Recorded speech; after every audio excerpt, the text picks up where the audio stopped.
Hey guys, tonight we drift together onto the Nile. Its waters dark and silver under a full moon, the air heavy with the scent of lotus and damp reeds. The boat rocks just enough to remind you that you're not on your couch anymore. Though honestly, if you were out here in person without bug spray or Wi-Fi, you probably wouldn't last the night.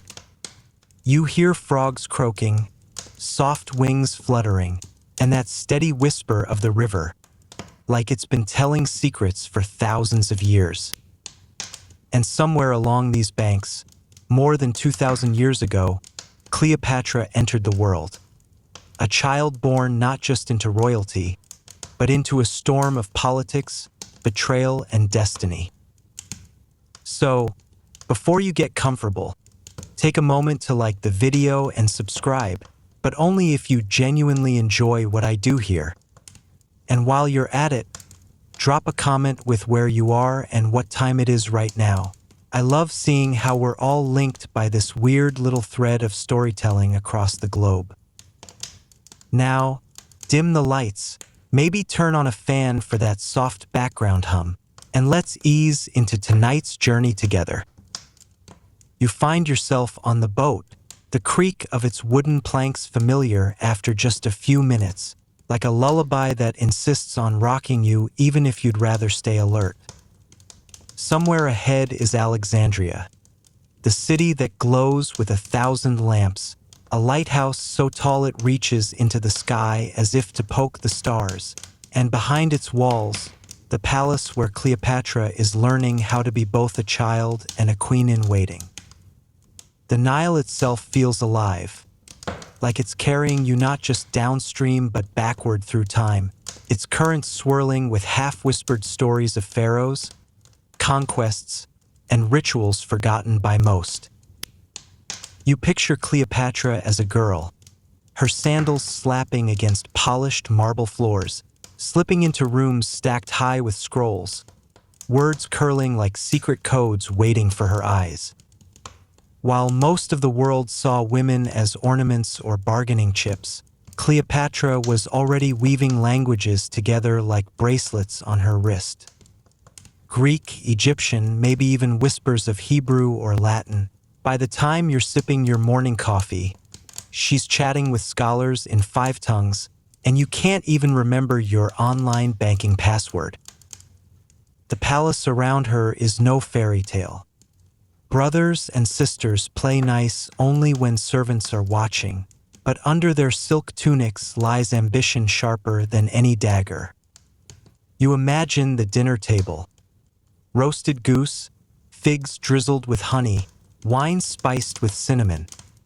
Yet the real feast is the plotting.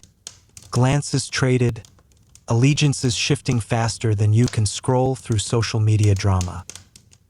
Here, a child doesn't just grow up, she grows armor, thin at first but hardening with each whispered rumor about succession, loyalty, and betrayal.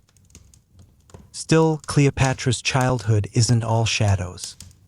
You feel the warmth of Alexandria's sun, the salty breeze rolling in from the Mediterranean, the hum of philosophers debating in the library's courtyards. The same light that fades scroll ink and cracks marble also shines on her face, reminding her, and you, that beauty in this world is temporary. But knowledge, that clings like the smell of incense to temple walls. One odd fact few remember: crocodile dung mixed with sour milk was considered a form of sunscreen in her world. Imagine little Cleopatra running around the palace gardens, cheeks smudged with something that looks like bad guacamole, all in the name of skincare. You're suddenly grateful for SPF 50. As the boat glides past villages, you glimpse fires flickering in clay lamps, hear dogs barking at shadows, children laughing despite the weight of empires. To them, Cleopatra isn't yet a name to worship or fear. She's just another child hidden behind palace walls. But already, the river carries whispers. This girl isn't like the others. There's a fire in her gaze, something unteachable, a blend of charm and cunning that will one day bend the wills of men who believed themselves gods. Historians still debate whether Cleopatra's beauty was truly legendary, or whether her magnetism lay in wit, voice, and confidence. Ancient coins suggest she wasn't a supermodel by Hollywood standards, but the way people wrote about her, well, charisma doesn't always fit neatly into cheekbone symmetry. You know that friend who walks into a room and suddenly everyone wants to hear what they have to say? That was Cleopatra, magnified 1,000 times, wrapped in silk and gold, speaking words that could melt defenses faster than desert heat. And so, as the river carries you closer to Alexandria, you begin to understand Cleopatra's story doesn't start with a crown or a throne. It begins with the small, overlooked moments of a girl who listened more than she spoke, who watched her family tear itself apart and quietly decided she would not be a pawn. She would be the hand moving the pieces. The moon glides higher, the current faster, and the night deepens with a promise. This journey is only just beginning. The river carries you onward, its rhythm steady, until the flicker of Alexandria's lamps breaks into full view. The city glows like a constellation fallen to earth, white limestone walls reflecting moonlight, alleyways humming with late-night voices, and the colossal lighthouse on Pharos Island piercing the darkness. You imagine it as a skyscraper of fire and stone, its beams sweeping across the Mediterranean like the world's first GPS. And somewhere inside that glow, Cleopatra grows from a curious child into a girl, whose every step is shadowed by expectation. You follow her into the palace gardens, where palm trees sway like dancers and fountains whisper with cool water. At first, you think you're walking into a paradise, but the silence between siblings says otherwise. Her brothers and sisters smile like polished statues, beautiful, impressive, and dangerously hollow. In this family, laughter is an armor and trust is a myth. Even playtime in the gardens feels like a chess match, and you can almost hear the rustle of daggers hidden behind silk robes. Still, Cleopatra has allies. Scrolls stacked in the palace schoolrooms. She curls up with papyri that smell faintly of dust and sea salt, tracing inked symbols until they come alive. Greek philosophy teaches her logic. Egyptian myths feed her imagination. And geometry reminds her that everything, even power, has angles. You picture her hunched over a desk, candlelight painting her face gold, lips moving as she repeats phrases in Syriac, Aramaic, or Ethiopian. Meanwhile, you struggle to remember what you had for lunch yesterday. But knowledge isn't her only tool. She learns performance, how to tilt her head just so, how to pace her words, how to let silence linger long enough to make others uncomfortable. It's a skill set that would kill on a TED Talk stage today. Ancient sources claim Cleopatra's voice was like music, not in pitch but in persuasion. It wrapped itself around her audience, teasing, comforting, or cornering them, until they bent without realizing they had bowed. One lesser-known detail: Cleopatra practiced rituals in secret, observing the old Egyptian traditions her Greek relatives mocked. She lit incense, whispered prayers to Isis, and wore amulets carved with scarabs. To the wider world, she was Ptolemaic royalty, but within her heart, she felt tethered to Egypt's deeper, older soul. You can almost see her slipping away from banquets of figs and honey wine, to leave offerings of lotus blossoms at temple altars. Historians still debate how much of this was personal belief, and how much was political performance. But for a girl who would grow into a queen, both paths often blurred. You wander through the halls of Alexandria's library, where whispers of scholars echo like the buzzing of bees. Imagine endless shelves of papyri, each one a fragile universe. Babylonian star charts, Indian medicine, Greek tragedies, Egyptian hymns. For Cleopatra, this was more than storage. It was a playground. She didn't just memorize. She connected, weaving threads across cultures until her mind resembled the very tapestry of the ancient world. And honestly, while she's doing that, you're just glad you can keep your phone battery above 10% on a busy day. Outside, Alexandria teems with contrasts, dockworkers hauling grain sacks as philosophers debate metaphysics. Roman envoys strut with polished helmets, as Egyptian priests chant in shadowy temples.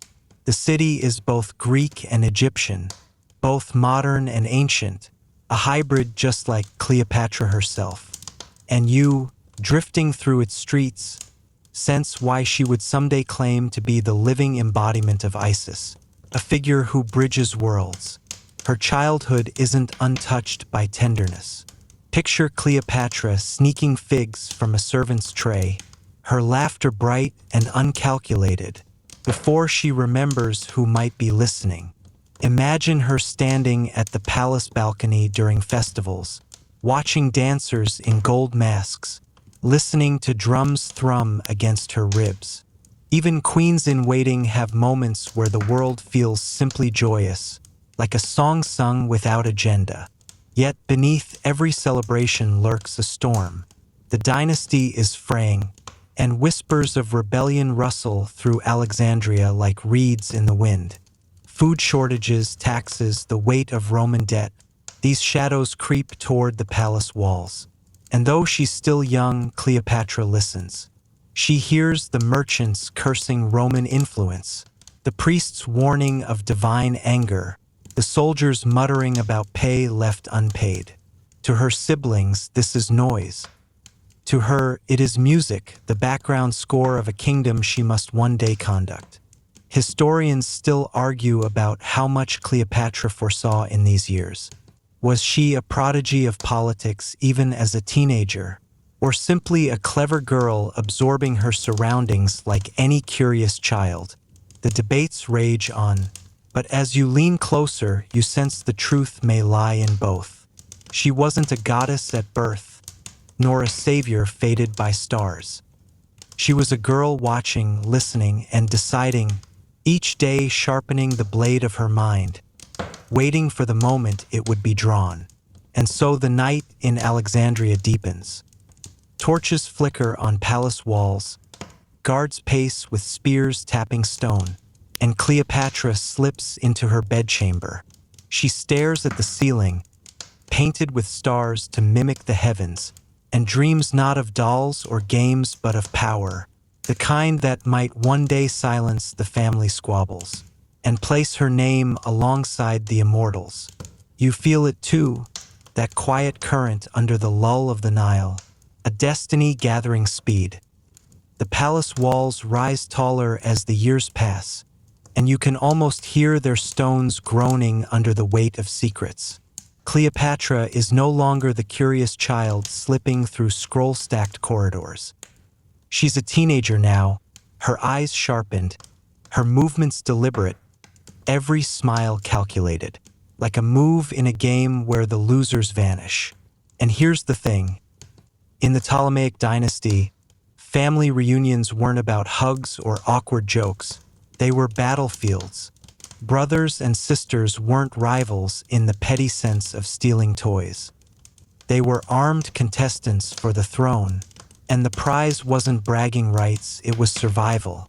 You walk with Cleopatra through a banquet hall, marble pillars reflecting torchlight, tables groaning under roasted goose, pomegranates split open like rubies, and goblets of wine spiced until it burns the nose.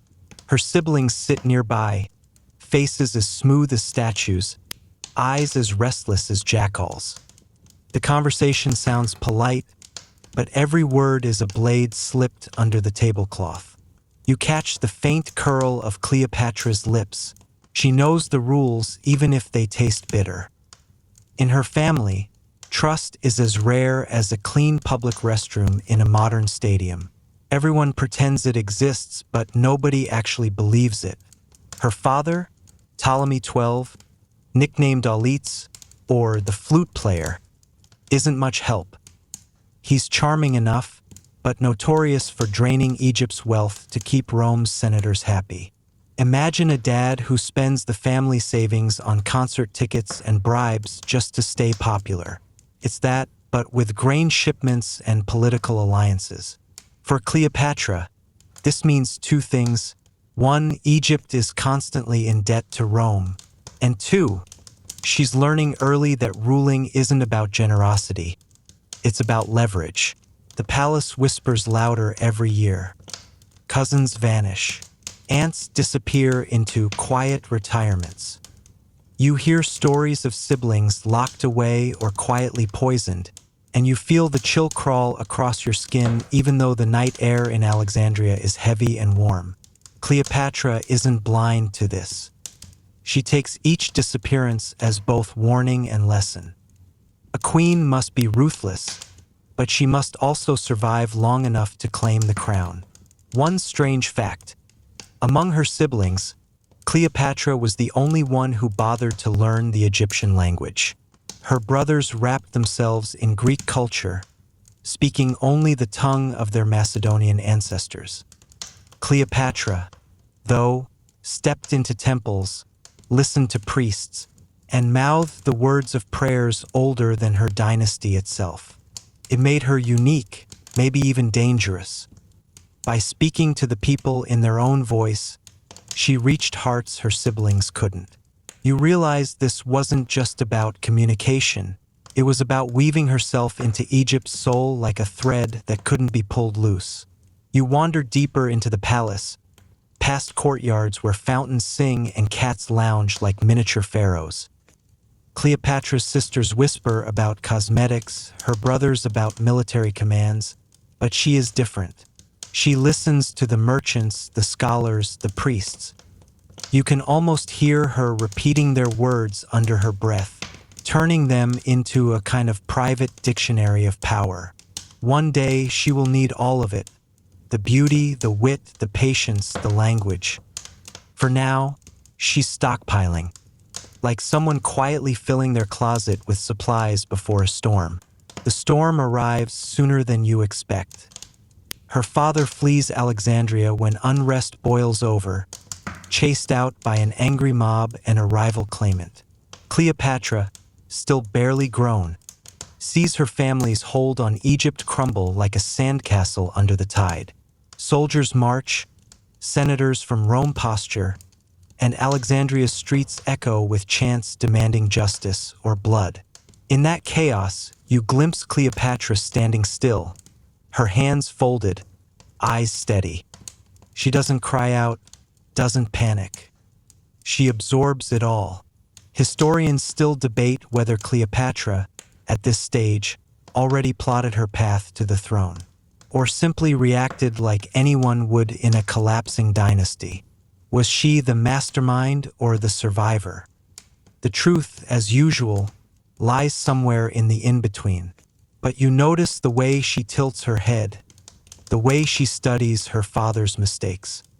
She knows debt to Rome is a chain, and she knows family is both shield and dagger. Every observation is a seed, waiting to bloom into strategy. Outside the palace, Alexandria pulses with contradictions. Greek aristocrats strut in embroidered tunics, Roman traders haggle for grain, and Egyptian priests mutter about omens in the stars. The city is a mosaic of cultures, and Cleopatra is the one person learning how to fit every piece together. You picture her standing in the harbor, watching ships glide in from Rhodes, Cyprus, Judea, Rome. Each sail is a reminder. The world is bigger than Alexandria, and her fate will depend on mastering not just her palace, but the stage of empires. And so, in the quiet of her chambers, she studies her reflection in polished bronze. Her face is young, her features sharp but not yet legendary. What makes her powerful isn't the reflection. It's the resolve behind the eyes. Already, she knows she cannot rely on beauty alone, nor wealth, nor birthright.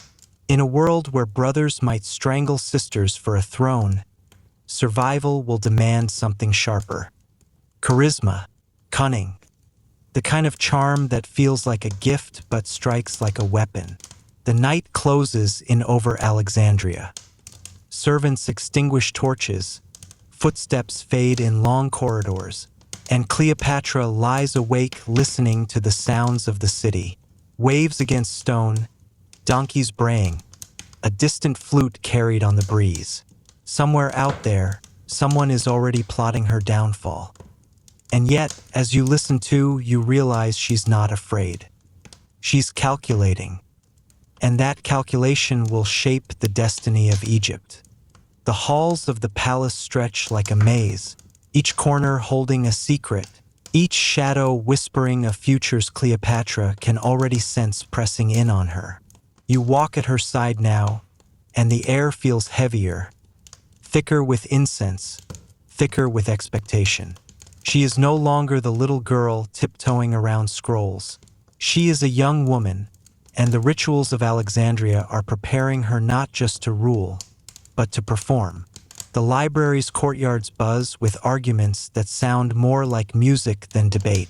Men in white robes waving their hands about the movements of planets, the geometry of pyramids, the ethics of power. Cleopatra doesn't just sit in the corner politely. She leans forward, eyes bright, tossing in questions that make philosophers stumble, like a clever student who knows the professor hasn't read all the assigned texts. You hear her voice slip between Greek and Egyptian, then into a burst of Latin. Fluid, playful, daring. Most of the men look startled. For them, knowledge is status. For her, it's survival. But study is never only books. Rituals seep into her days like ink spreading across papyrus. You feel the sandal straps tighten as she walks into temples, her hair braided with gold threads, skin dusted with frankincense powder. Priests chant words so old they feel like vibrations in your ribs. Cleopatra bows not just out of piety but out of performance.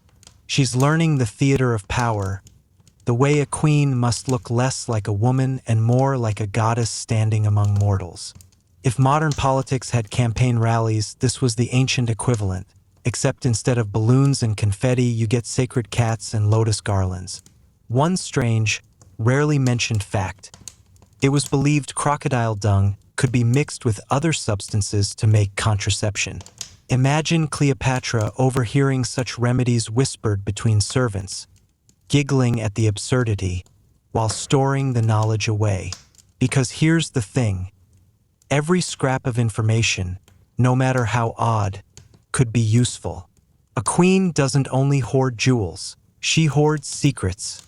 At night, she slips into the observatory atop the palace.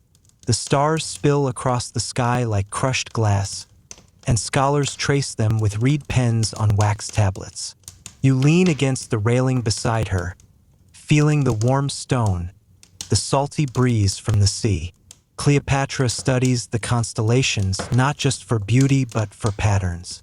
Was the future really written up there? Historians still debate how deeply she believed in astrology versus how cleverly she used it to impress others. But as her gaze lingers on Orion, you realize belief doesn't matter. What matters is the performance of belief, the way stars can be wielded as arguments, omens, or promises. Her tutors teach her more than words and numbers. They teach her the art of silence, of letting others speak themselves into traps. They train her in gesture, how to raise a brow just enough to suggest doubt, how to let a pause stretch until someone rushes to fill it. You see her practicing in mirrors of polished bronze, rehearsing the way her lips curve around a smile that's half invitation, half warning. Honestly, if she lived today, she'd terrify people on job interviews. Meanwhile, the rituals of daily life keep pulsing around her. Alexandria is a city of festivals. Parades of dancers painted in gold dust, chariots rattling through streets, processions of priests balancing statues of gods that gleam in the sun. Cleopatra watches from balconies, absorbing every detail. The cheers, the rhythms of drums, the way the crowd sways like a single body. She isn't just entertained. She's learning what moves people, what symbols they cling to, what illusions make them feel safe. Still, her family's shadow looms. While she studies philosophy, her siblings sharpen daggers of ambition. In the background of every lesson, you feel that hum of tension, like the low string on a harp plucked but not released. Each ritual Cleopatra joins, each scroll she memorizes, is both armor and weapon for the coming storm. She doesn't know the exact day the storm will break, but she knows it's coming. And she intends not just to survive it, but to command it. Historians still debate whether Cleopatra's education was unusually advanced for her time, or whether later writers exaggerated her brilliance. Some claim she truly outshone her peers. Others argue her legend grew larger in hindsight. But standing here, in the echoing halls of Alexandria, you feel the truth pulsing through the walls. She wasn't just learning facts. She was weaving a persona, one that could enchant scholars, soldiers, and even emperors. Knowledge was her foundation, but theater, oh theater, was her throne. And as the night drapes itself over Alexandria, torches flicker against stone walls, casting shadows that look like pharaohs long gone. Cleopatra closes her eyes, whispering a prayer to Isis. The chant curls like smoke around you, and for a moment, you're not sure whether she's studying religion, practicing politics, or truly reaching for the divine. Maybe it's all three. The ambiguity is the point. That's the art of Cleopatra. To keep everyone guessing, to blur the line between human and goddess, between truth and illusion. You lie back in your imagination on the cool palace floor, the stars wheeling overhead, the scent of lotus heavy in the air. Cleopatra's world is a study hall, a temple, and a stage, all rolled into one.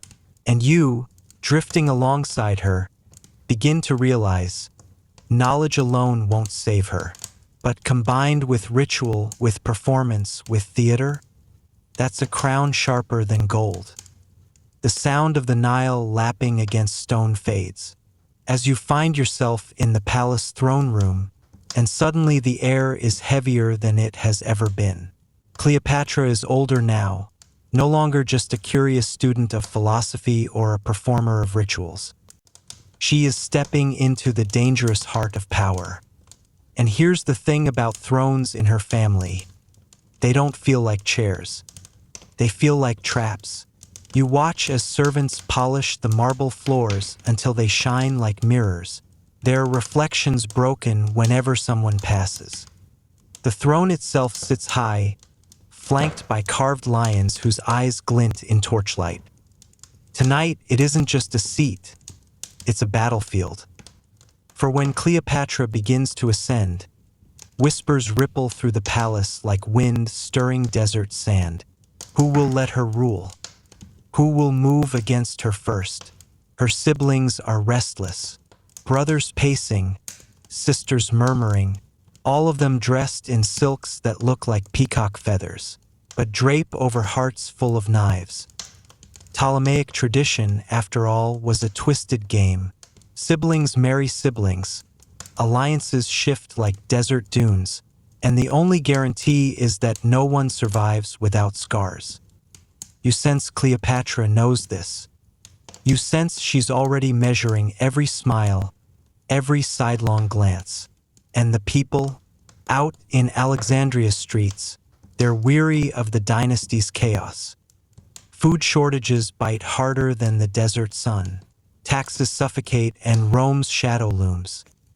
When Cleopatra steps toward the throne, the city holds its breath. Is she another puppet ruler, another careless child of a broken dynasty? Or is she something else? something sharp, something alive, someone who might actually carry Egypt's pride on her shoulders again. The coronation rituals are dazzling.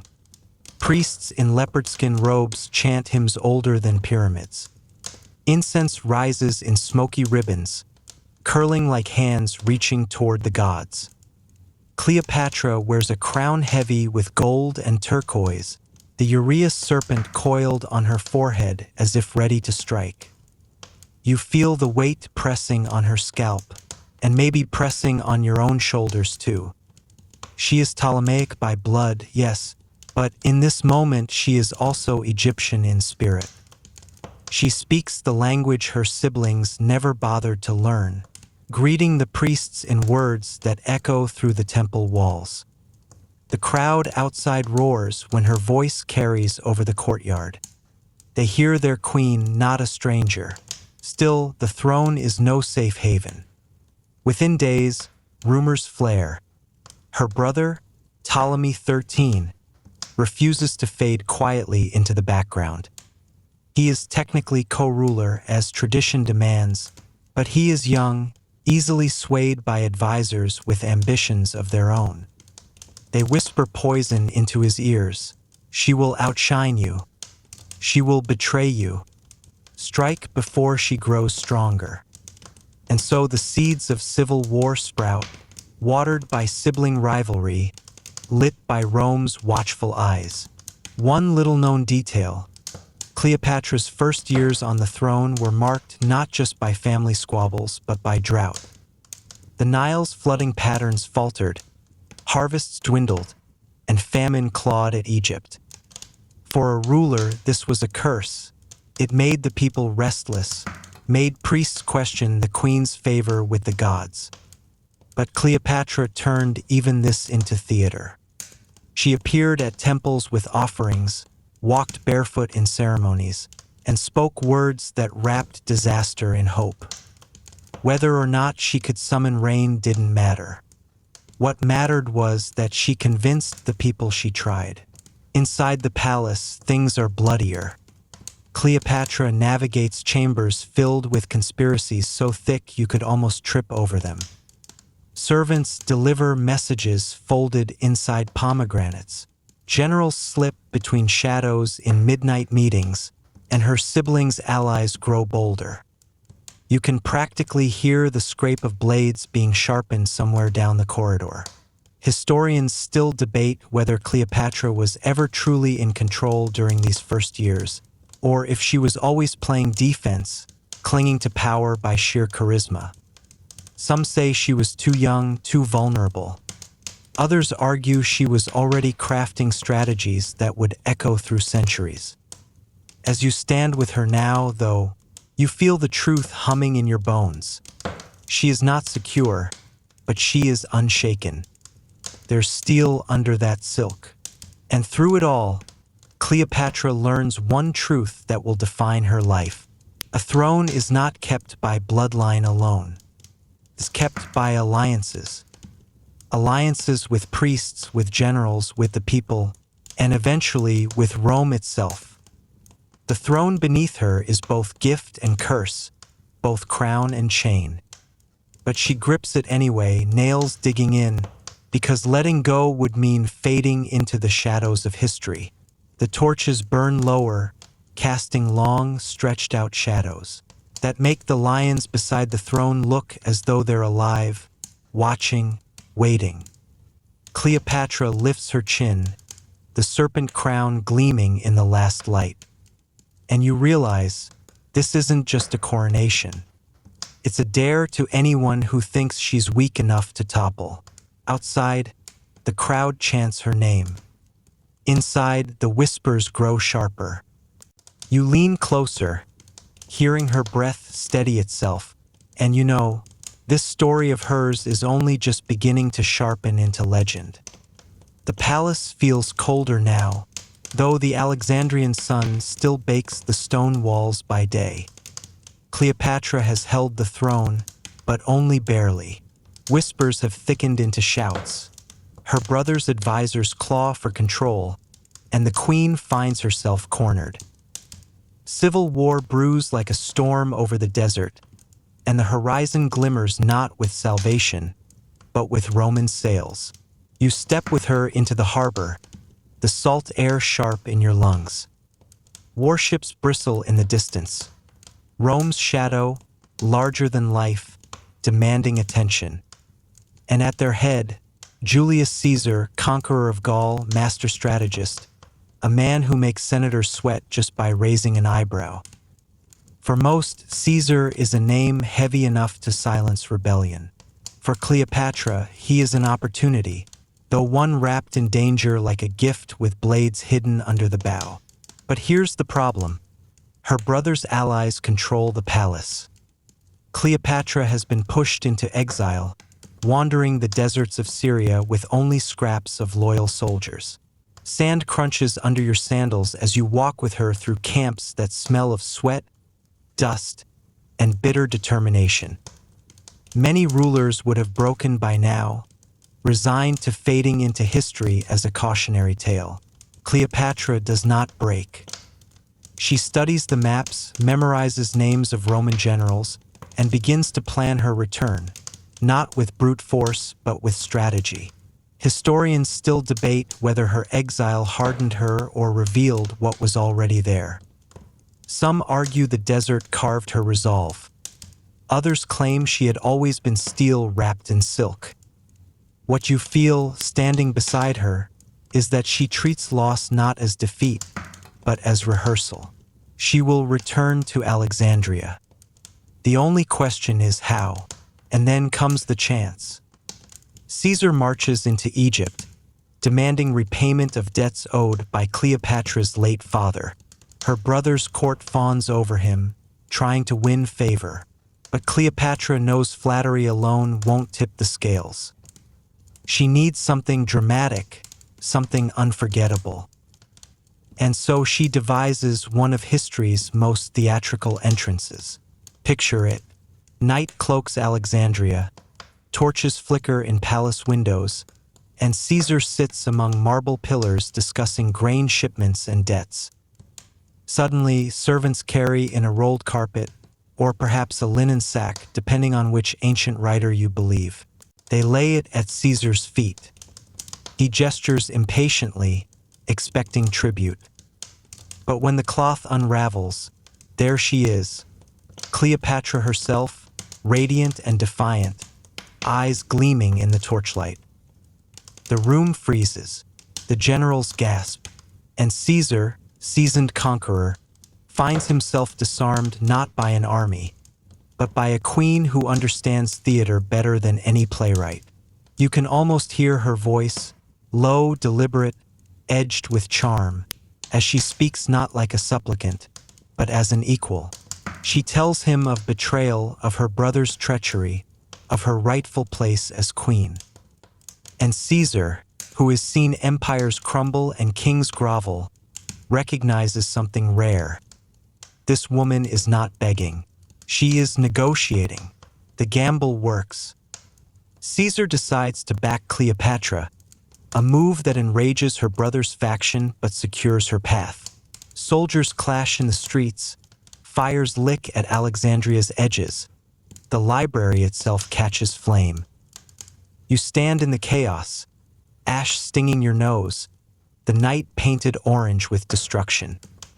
While scrolls turn to cinders, history pivots. Out of the smoke, Cleopatra rises again, her alliance with Rome sealed not only in politics but in personal intimacy. One odd detail often overlooked. Cleopatra likely spoke to Caesar in Greek, the language they shared, but she may have sprinkled in Egyptian phrases to emphasize her role as Queen of the Nile. Imagine her voice weaving cultures together, turning words into bridges. Caesar, charmed and intrigued, leans closer. You realize that for Cleopatra, language isn't just communication. It's seduction, persuasion, power.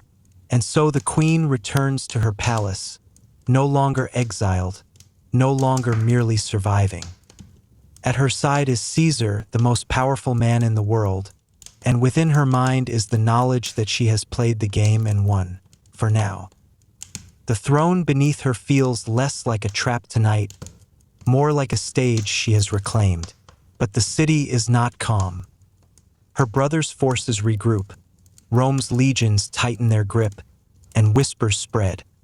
Who is truly ruling Egypt now, Cleopatra or Caesar? The people cheer her return, but also fear the Roman shadow. She knows this balance will not last forever.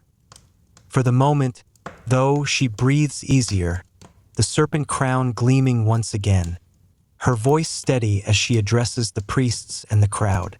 The night closes around you like a curtain, and you realize you've just witnessed the opening act of one of history's most famous partnerships. Cleopatra and Caesar, names that will echo together long after the flames of Alexandria fade. You can almost taste the smoke still drifting over Alexandria when the scene shifts. The war has left scars, burned courtyards, broken statues, ash clinging to marble. But Cleopatra stands unshaken, and now she is not standing alone. Julius Caesar lingers at her side, the Roman conqueror whose name rolls through the streets like thunder. And here is where politics begins to blur into intimacy, where alliances become something heavier, stranger, more dangerous. You watch her move through the palace gardens, the air thick with jasmine and fig leaves. Caesar follows, not as a conqueror demanding tribute, but as a man curious, perhaps even enchanted. Cleopatra, ever the performer, knows how to pace her words, how to let silence linger just long enough.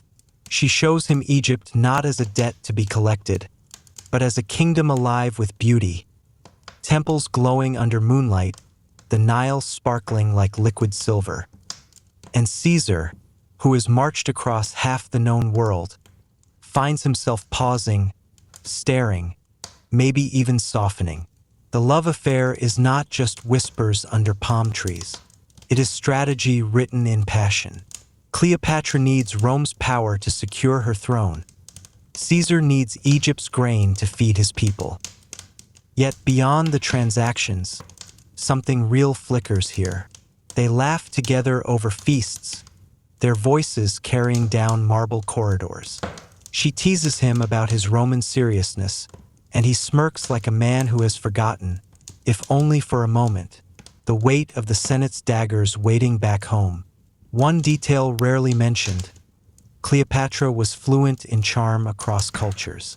She knew the stories Romans told of their gods, and sometimes she mirrored those myths back at Caesar, casting herself as Isis, the goddess of rebirth, while he became Osiris or Jupiter, depending on the knight's tale. You feel the warmth of the torches as she whispers these myths, her voice weaving intimacy into legend. Caesar, hardened general, listens like a boy caught in a bedtime story.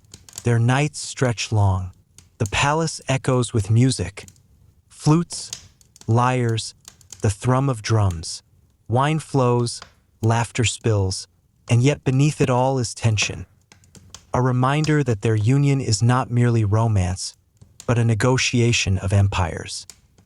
You sense that Cleopatra never forgets the stakes. Even as she leans against Caesar, even as her hair brushes his shoulder, she calculates, always aware that her throne still trembles, that her brother's allies still plot. And then comes the child. Cleopatra becomes pregnant, and suddenly, the affair crystallizes into legacy. Caesarion, the little Caesar, is born half Roman, half Egyptian, the living proof that their union is more than rumor. The birth sends ripples across both nations. In Alexandria, people whisper of a new golden age. In Rome, senators grind their teeth, furious at the thought that Caesar might tie himself to a foreign queen. You hold the infant in your arms for a moment, dark eyes blinking at torchlight, tiny hands curling like papyrus scrolls.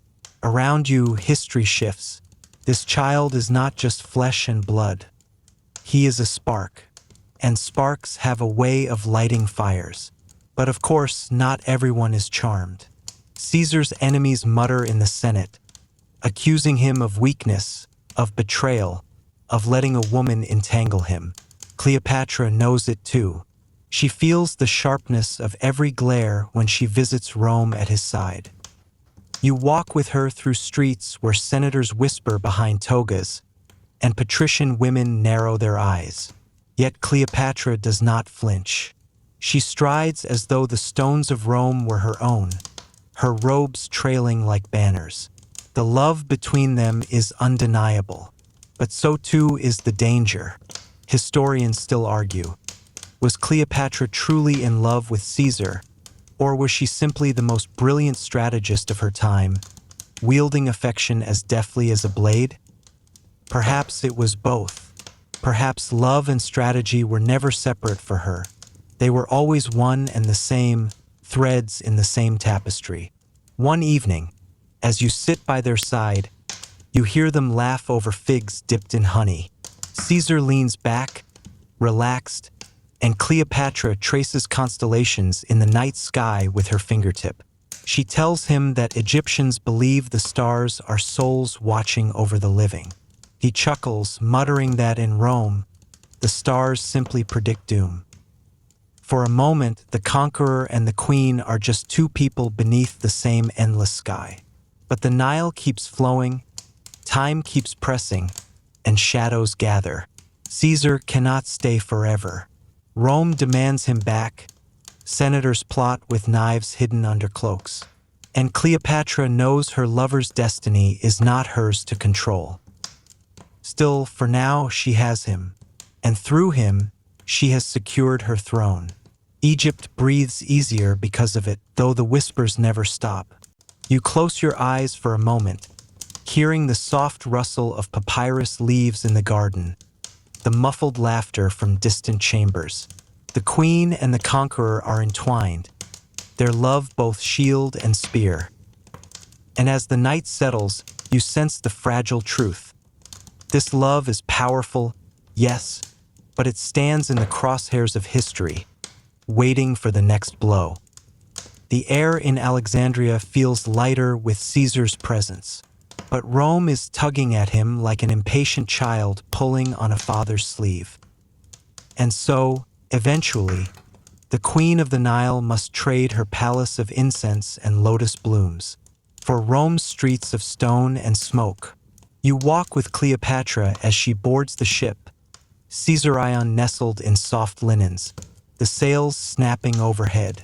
The horizon doesn't shimmer with desert heat this time. It bristles with uncertainty. Rome is nothing like Egypt. You feel it the moment you step onto its cobblestones. The air smells of iron and sweat, of bread ovens and horse dung. The architecture is stern, arches and columns thrusting upward like clenched fists. Alexandria whispers and dazzles. Rome shouts, and Cleopatra, robed in silks that shimmer like moonlight on the Nile, is suddenly the brightest jewel in a city that prefers marble to gemstones. Heads turn wherever she walks. Some stare with awe, some with suspicion, some with outright hatred. Caesar welcomes her openly, hosting her in one of his villas, and here the whispers grow louder. Senators hiss that their leader has been bewitched. Roman matrons gossip that the queen is little more than a temptress. Yet, late at night, when the city quiets and torches burn low, Caesar and Cleopatra share the same chamber, their son sleeping nearby. And you realize this is not just scandal. This is revolution. Cleopatra moves through Rome like a living question mark. Is she a guest, a mistress, a co-ruler? Even the poets cannot decide. Some describe her as a goddess, a new Isis come to the West. Others paint her as a dangerous siren, luring Caesar into ruin. She doesn't flinch at either version. She plays the role required, the actress on a stage larger than Alexandria could ever provide. One little-known detail: Cleopatra brought with her Egyptian astronomers and scholars who set up instruments in Roman courtyards. Romans, fascinated yet suspicious, would sneak glimpses of strange devices measuring stars, and predicting floods of a river they had never seen. Imagine the senators peeking from behind columns, whispering, "What sorcery is this?" Cleopatra simply smiles, letting their fear ferment into legend. You wander with her through the forum, where Caesar unveils grand projects, temples, theaters, plans for reordering the calendar itself. She listens, nods, and occasionally whispers her own counsel. To the casual eye, she is a guest at his side. To those who pay attention, she is a voice shaping the future of Rome. And that terrifies the Senate more than any army. At banquets, the tension grows thicker than the honeyed wine. You sit at Cleopatra's side, watching senators' wives glance daggers across gilded tables. Caesar laughs, boasts, pours more wine, but underneath his cheer there is something else: defiance. He parades Cleopatra not to appease Rome, but to challenge it. He dares the city to accept her, dares the senators to speak against him, and they, seething in silence, sharpen their resentment. Historians still debate whether Cleopatra understood how deeply she was stoking Roman rage. Some say she underestimated their xenophobia, believing her charm could conquer anything. Others insist she knew exactly what she was doing, that she wanted Rome divided, distracted, vulnerable to her influence. Standing with her in those candlelit halls, you suspect the truth is more complicated. She reads every expression, measures every pause. She knows these people will never fully accept her, but she refuses to shrink. In quieter hours, you glimpse the human beneath the crown. Cleopatra rocks Caesarion to sleep, her voice humming lullabies older than the pyramids. Caesar sometimes sits nearby, not the conqueror of Gaul, not the master of Rome, but simply a father watching his son breathe. You lean against the doorway, sensing how fragile this moment is. Empires creak outside, knives glint in the Senate, but here, in this villa, a family is pretending they are untouchable. And then, of course, comes the breaking point. Caesar declares himself dictator for life, flaunting power as though daring the Senate to act. His golden chair gleams, and by his side sits the Egyptian queen, her presence an unspoken insult to every Roman who ever sneered at foreign influence. The crowd murmurs, louder than ever. You can feel the city's heartbeat pounding, uneven, unstable. Cleopatra watches all of this with eyes that do not blink. She has gambled everything by coming here, by tying her fate to Caesar's. And in the distance, beyond the marble pillars and echoing speeches, the daggers are already being sharpened. The city of Rome is a theater, its players restless, its stage set for blood. Cleopatra walks its avenues as though she owns them, her robes trailing dust, her chin lifted high. But you, standing close enough to hear her breath, know the truth. Storms are gathering, and love alone will not be enough to hold them back. You hear the footsteps before you see the scene, heavy, deliberate, echoing off the marble floors of Rome's Senate House. The air is sharper this morning, as though the city itself knows something is about to break. And somewhere across the Tiber, Cleopatra wakes in Caesar's villa, sunlight spilling through Roman shutters, unaware that history is winding up for its cruelest strike. Caesar walks among senators who bow but do not bend, who smile but do not soften. He has dismissed his guards today, confidence, arrogance, maybe even weariness. You follow him through the threshold, sandals clicking against stone. The room is packed with men who once pledged loyalty, their hands hidden in folds of white togas. There's an unease in the air, metallic, almost like the scent before lightning splits the sky. And then it happens. One man steps forward with a petition. Caesar waves him off. A hand grabs his toga, another grips his arm, and suddenly steel flashes. The first knife plunges in, then another, and another. You stagger back as senators, men with names carved into Rome's history, stab their leader in a frenzy. Caesar gasps, stumbles, eyes widening not from pain but from betrayal. His robe stains red, pooling across the Senate floor. The sound is not a roar but a rhythm, grunts, scuffles, the wet thud of blades meeting flesh. He collapses beneath the weight of wounds, 30 or more, until even the conqueror of Gaul cannot rise again. The chamber falls into stunned silence, broken only by ragged breathing and the drip of blood. Et2. Brute? They say he whispered, though historians still debate whether he spoke at all. Some argue it was invention, a poet's flourish. Others believe he did, that even in death Caesar reached for the sting of betrayal. Outside, the city erupts. Shouts ricochet off stone alleys. Panic surges like floodwater. Some cheer, some mourn, some simply run. And Cleopatra? She is not here to see the knives fall, but you feel her shock from miles away. Word will reach her soon. Her lover, her protector, her partner in power is gone. The ground beneath her throne has crumbled in an instant. She paces her Roman chambers, silk robes swishing like restless waves. Caesarion sleeps, blissfully unaware that the world has shifted.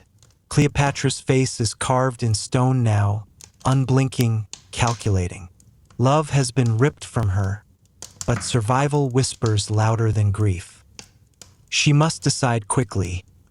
Remain in Rome, where enemies sharpen daggers for her too, or return to Egypt and preserve what she can. The villa feels colder, the laughter of feasts long gone. Senators send messages, some threatening, some pleading, all insincere.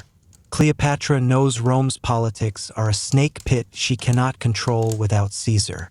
She gathers her treasures, her son, her loyal attendants.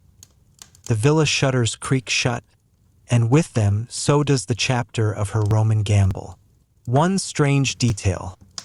Records suggest Cleopatra may have tried to secure Caesar's will, hoping to protect Caesarion's inheritance.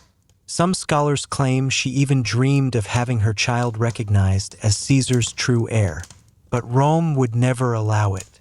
The Senate had killed Caesar precisely to prevent a monarchy, and the sight of a foreign queen holding up a half-Roman child was fuel for their rage.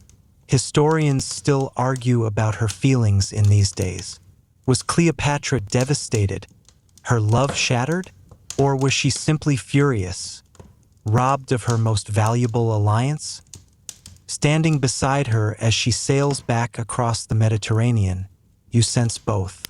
She sits beneath the flapping sails, staring at the horizon, eyes burning with grief and fury intertwined. Caesarion coos in her lap, too young to know he has already become a threat to men who wield knives in the dark. The ship rocks, gulls cry, and Alexandria looms ahead once more. Cleopatra has lost Caesar, but she has not lost herself. The Nile still flows, the throne still waits, and somewhere in Rome, new power players rise. Men named Octavian, Mark Antony, names that will soon twine with hers in knots of love, war, and tragedy. For now, though, you sit with her in silence on the ship's deck, the sea wind tugging at your hair. The queen does not weep. She stares ahead, unflinching, as though daring the gods themselves to try and break her again. You hear the footsteps before you see the scene, heavy, deliberate, echoing off the marble floors of Rome's Senate House. The air is sharper this morning, as though the city itself knows something is about to break. And somewhere across the Tiber, Cleopatra wakes in Caesar's villa, sunlight spilling through Roman shutters, unaware that history is winding up for its cruelest strike. Caesar walks among senators who bow but do not bend, who smile but do not soften. He has dismissed his guards today, confidence, arrogance, maybe even weariness. You follow him through the threshold, sandals clicking against stone. The room is packed with men who once pledged loyalty, their hands hidden in folds of white togas. There's an unease in the air, metallic, almost like the scent before lightning splits the sky. And then it happens. One man steps forward with a petition. Caesar waves him off. A hand grabs his toga. Another grips his arm. And suddenly steel flashes. The first knife plunges in. Then another. And another. You stagger back as senators, men with names carved into Rome's history, stab their leader in a frenzy. Caesar gasps, stumbles, eyes widening not from pain but from betrayal. His robe stains red, pooling across the Senate floor. The sound is not a roar but a rhythm, grunts, scuffles, the wet thud of blades meeting flesh. He collapses beneath the weight of wounds, 30 or more, until even the conqueror of Gaul cannot rise again. The chamber falls into stunned silence, broken only by ragged breathing and the drip of blood. Et2. Brute? They say he whispered, though historians still debate whether he spoke at all. Some argue it was invention, a poet's flourish. Others believe he did, that even in death Caesar reached for the sting of betrayal. Outside, the city erupts. Shouts ricochet off stone alleys. Panic surges like floodwater. Some cheer, some mourn, some simply run. And Cleopatra?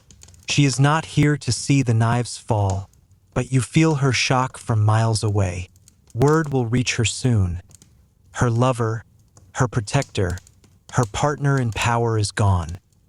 The ground beneath her throne has crumbled in an instant. She paces her Roman chambers, silk robes swishing like restless waves. Caesarion sleeps, blissfully unaware that the world has shifted. Cleopatra's face is carved in stone now, unblinking, calculating. Love has been ripped from her, but survival whispers louder than grief. She must decide quickly. Remain in Rome, where enemies sharpen daggers for her too, or return to Egypt and preserve what she can. The villa feels colder, the laughter of feasts long gone. Senators send messages, some threatening, some pleading, all insincere. Cleopatra knows Rome's politics are a snake pit she cannot control without Caesar. She gathers her treasures, her son, her loyal attendants. The villa shutters creak shut, and with them, so does the chapter of her Roman gamble. One strange detail. Records suggest Cleopatra may have tried to secure Caesar's will, hoping to protect Caesarion's inheritance. Some scholars claim she even dreamed of having her child recognized as Caesar's true heir. But Rome would never allow it. The Senate had killed Caesar precisely to prevent a monarchy, and the sight of a foreign queen holding up a half-Roman child was fuel for their rage. Historians still argue about her feelings in these days. Was Cleopatra devastated, her love shattered, or was she simply furious, robbed of her most valuable alliance? Standing beside her as she sails back across the Mediterranean, you sense both. She sits beneath the flapping sails, staring at the horizon, eyes burning with grief and fury intertwined. Caesarion coos in her lap, too young to know he has already become a threat to men who wield knives in the dark. The ship rocks, gulls cry, and Alexandria looms ahead once more. Cleopatra has lost Caesar, but she has not lost herself. The Nile still flows, the throne still waits, and somewhere in Rome, new power players rise. Men named Octavian, Mark Antony, names that will soon twine with hers in knots of love, war, and tragedy. For now, though, you sit with her in silence on the ship's deck, the sea wind tugging at your hair. The queen does not weep. She stares ahead, unflinching, as though daring the gods themselves to try and break her again. The Nile glimmers beneath the morning sun, calm on the surface but carrying a current that pulls endlessly toward the sea. And now, beyond that horizon, Roman sails appear again, cutting the waves like blades. Cleopatra stands on the palace balcony, her robes stirring in the warm breeze, eyes fixed on the approaching fleet. She knows the name attached to those ships. She has heard it whispered by merchants, shouted by envoys, etched in scrolls. Mark Antony. Where Caesar was disciplined thunder, Antony is fire left untamed. You hear it in the way his soldiers chant his name, in the swagger of his walk, in the careless grin that hides sharp instincts. Rome is at war with itself again, split between Octavian and Antony, rivals locked in a dance of ambition. And Cleopatra? She stands in the middle, Egypt's queen, a prize and a partner depending on who claims her. She waits. She plans. She remembers the lesson of the rolled carpet years ago. First impressions can shift the world.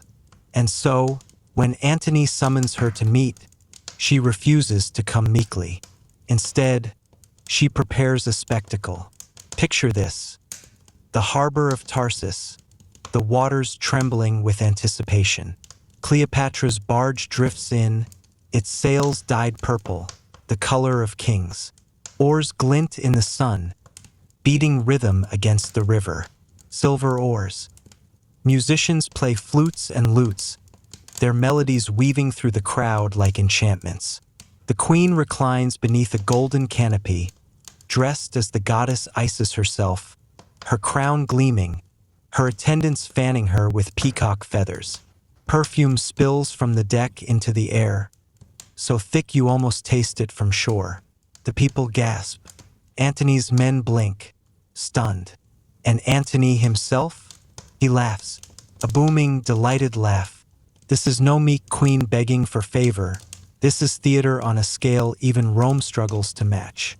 Cleopatra has entered not as a petitioner, but as a goddess come to judge. That night, the banquet begins.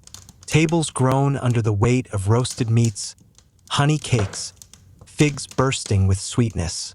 Goblets overflow with wine, and the music never falters. Cleopatra sits across from Antony, her gaze unflinching, her smile playful. He leans back, watching her as though she is both riddle and reward. Their banter crackles, her wit sharp as glass, his laughter shaking the rafters. She teases him about his Roman appetite, comparing him to Hercules gorging at a feast. He roars with approval, raising his cup. And yet, beneath the laughter, you feel the tension of power. Cleopatra knows Antony is no Caesar. He is more impulsive, more given to excess, but no less dangerous. She must balance flattery with firmness, allure with authority. Antony, for his part, sees in Cleopatra not only beauty but a partner whose ambitions match his own. Their chemistry is undeniable, sizzling like oil meeting flame. Historians still debate. Was it love at first sight or calculation wearing the mask of affection? Perhaps it was both.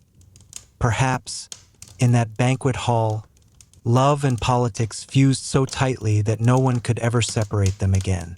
One strange detail often forgotten. Cleopatra reportedly wagered with Antony over who could host the more extravagant feast. On one occasion, she dissolved a priceless pearl in vinegar, then drank it, winning the contest with a gesture both wasteful and dazzling. Imagine the silence that followed, the stunned faces of attendants, Antony's booming laughter breaking the tension. Extravagance wasn't mere indulgence. It was strategy, a way to display that her wealth was as bottomless as her confidence. Days blend into nights, and the city hums with gossip.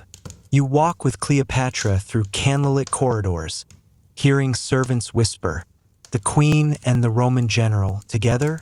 Some call it scandal, others destiny. Cleopatra ignores them all. She knows Egypt's future depends on Antony's favor, and perhaps her heart leans toward him too, though she would never confess which weighs heavier. As you stand beside her balcony, watching Antony depart for the evening, you notice something shift in her posture. She is not merely entertaining a guest. She is weaving herself into the fabric of Rome's power again, thread by thread. This time not through Caesar, but through Antony. The moon hangs low, silver on the water. Cleopatra rests her hand on the railing, eyes gleaming, lips curved in the faintest smile. The game has restarted. The players have changed, but the queen remains. And you, standing there in the night breeze, feel the current of history quickening beneath your feet. The nights grow heavier with incense and laughter, and the Nile seems to carry songs back toward the sea. Cleopatra and Antony are no longer just queen and general. They are companions in indulgence, co-conspirators in spectacle. You sit with them at feasts that blur the line between myth and reality. Gold goblets clink, harps shimmer in the air, and beneath the endless flow of wine, a bond begins to knot itself tighter and tighter. It's not subtle. Cleopatra doesn't want it to be. When she and Antony walk through Alexandria's streets, they do not hide behind veils or shadows. They show themselves together, the queen radiant, the Roman general swaggering. The people watch and whisper, some with awe, some with unease. You overhear fishermen comparing Antony to Dionysus, god of wine and revelry, arriving to dance with Isis herself. Cleopatra lets the rumor spread. She understands the power of symbols. If Rome's man can be painted as a god beside her, then their rule becomes almost divine. But this isn't just feasting and play. Behind closed doors, their whispers turn to plans. Antony needs ships, soldiers, and grain to fuel his campaigns. Cleopatra needs protection, legitimacy, and Rome's backing for Caesar Ion, the child who carries Caesar's blood. They trade promises like precious stones. You lean closer, hearing her insist that Egypt will not be treated as Rome's servant. He grins, half drunk yet shrewd, and tells her that with her wealth at his side, he could conquer empires yet unseen. There's a peculiar habit they form, their society of the inimitable livers, a private club, if you can call it that, where Cleopatra and Antony gather with friends to indulge in wild banquets, midnight adventures, and disguises. They dress as commoners and roam Alexandria's alleys, knocking on doors, startling sleepers, and laughing at the startled cries. Imagine Rome's general and Egypt's queen sneaking through backstreets like mischievous teenagers, except these teenagers command armies. Historians still debate whether these tales were exaggerated by Roman propaganda to paint them as decadent fools. Were they truly out in the streets, tricking bakers and harassing night watchmen? Or is it all a smear campaign, designed to tarnish Cleopatra as the temptress who corrupted a Roman hero? Either way, the stories endure, painted in colors both scandalous and human. Their love deepens, though love feels too soft a word. It is obsession, perhaps. Cleopatra watches Antony with the intensity of a hawk. He watches her with the hunger of a soldier who sees both victory and ruin in one figure. You catch moments of tenderness, too. Antony cradling her hand as she laughs, Cleopatra whispering softly when she thinks no one hears. And yet, you also notice the way each calculates, even in intimacy. Their bond is passion wrapped in strategy, a mixture of vulnerability and performance. The city itself seems to respond. Alexandria blooms under their rule, theaters packed with performances, markets bustling with goods brought from distant shores. Coins are minted bearing Cleopatra's profile, sharp and unflinching, beside Antony's strong Roman jaw. It is a marriage of imagery before it is one of flesh and ceremony. One curious moment drifts into your memory. Cleopatra hosting Antony at a banquet where she serves not just food but ideas. Between platters of roasted quail and figs dripping with honey, she asks him about Rome's future, about loyalty, about legacy. He answers in half-jokes, half-truths, his words weaving ambition with vulnerability. She listens with that unblinking gaze that once unsettled Caesar himself. Antony thinks he is in control, but you can feel it. She is steering the ship, even when he believes his hands are on the oars. And yet, Antony is not Caesar. He is reckless where Caesar was measured, indulgent where Caesar was disciplined. You sense Cleopatra notices this too. Sometimes, when the wine has dulled the edge of conversation, her eyes wander, her smile falters for just a heartbeat. She knows that this man could lift her higher than any other, or pull her down into ruin with him. Still, she leans into the gamble. She always has. You remember the rolled carpet, the gamble of Caesar, the return to Alexandria's throne. Cleopatra does not cling to safety. She chases storms, and Antony is the storm she has chosen. So you sit beside her as the feast roars on, torches flickering against painted walls, Antony laughing with his soldiers, Cleopatra watching with a smile that hides secrets. Outside, the sea presses against the shore, steady and eternal. Inside, passion and politics entwine in a dance that neither queen nor general can stop. The world has shifted again. Rome's center trembles, Egypt's queen burns brighter than ever. And you, caught in their orbit, feel the pull of a story that is no longer just about survival, but about love that dares to challenge empires. The music of Alexandria fades into something sharper now. Politics, whispers, the shuffle of soldiers' boots in marble corridors. You're not at a feast anymore. You're standing with Cleopatra in her council chamber, maps rolled across tables, the air thick with resin smoke. Antony leans over the charts, pointing at lines drawn across Asia Minor, his voice booming with plans to reshape the world.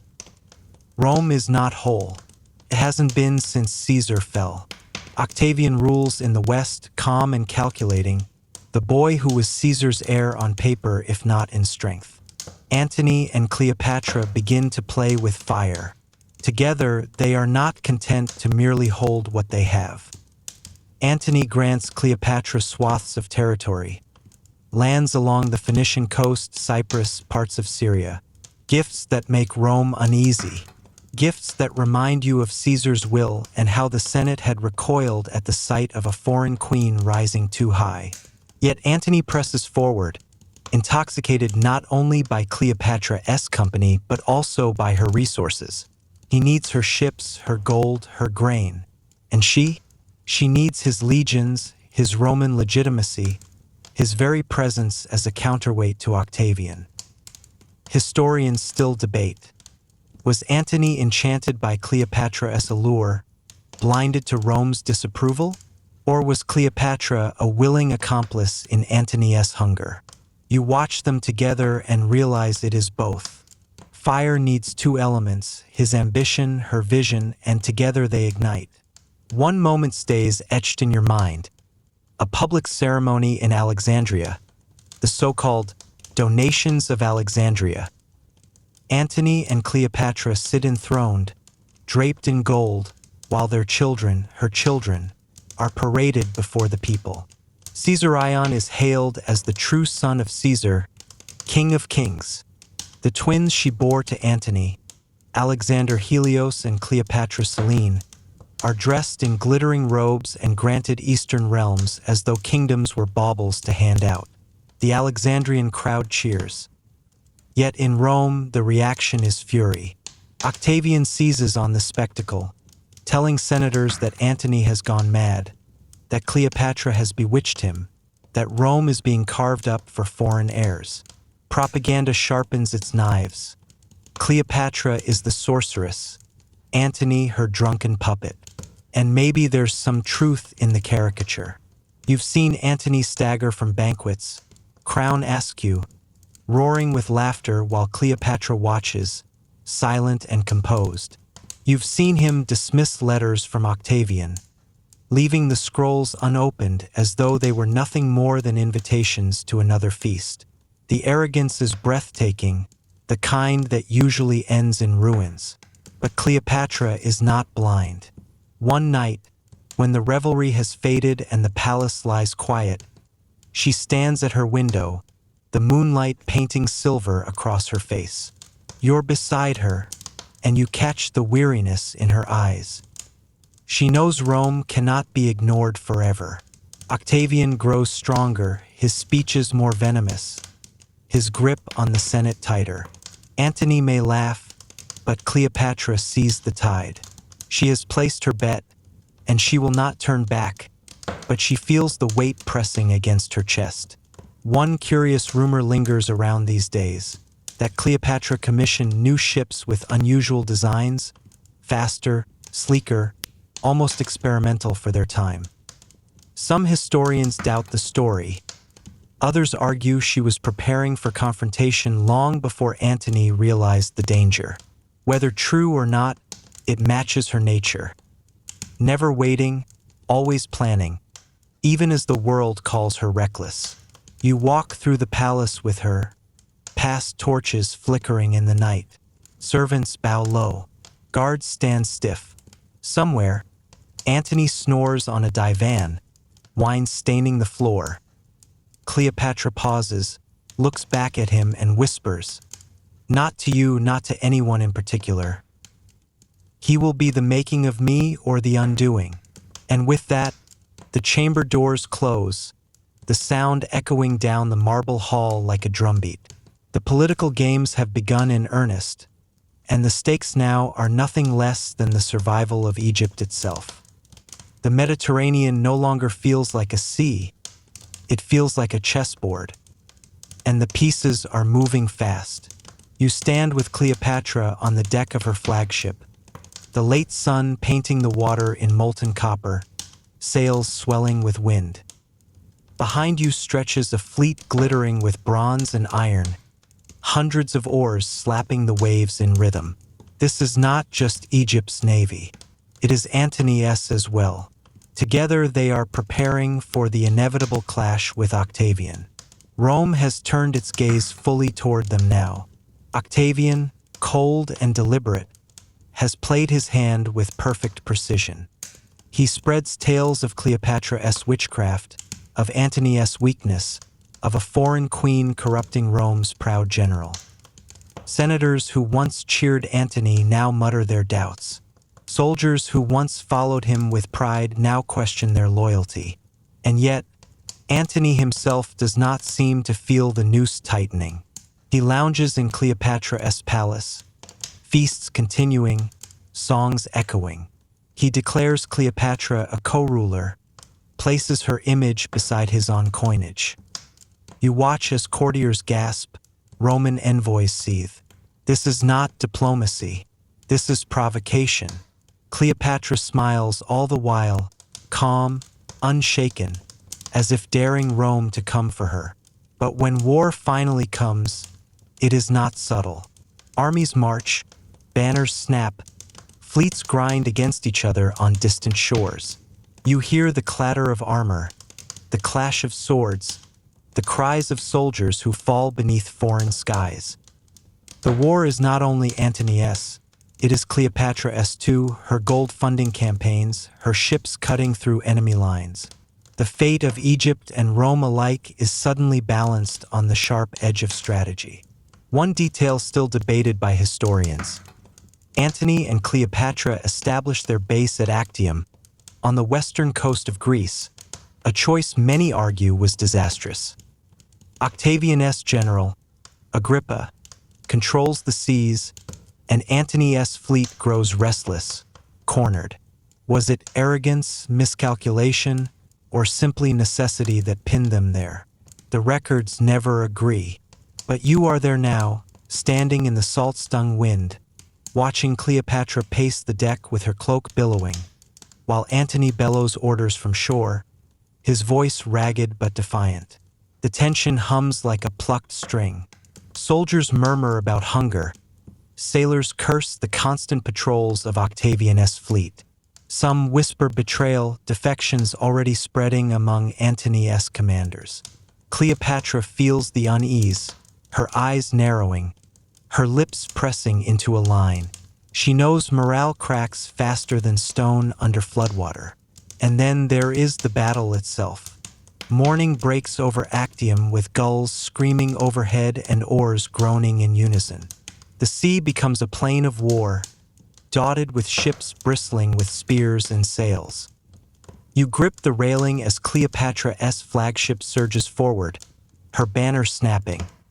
A golden sun against deep blue. Antony's fleet forms ranks, a wall of ships gleaming with shields. Across the water, Agrippa's forces press in, smaller but more nimble, darting between Antony's lumbering giants. The clash is thunder.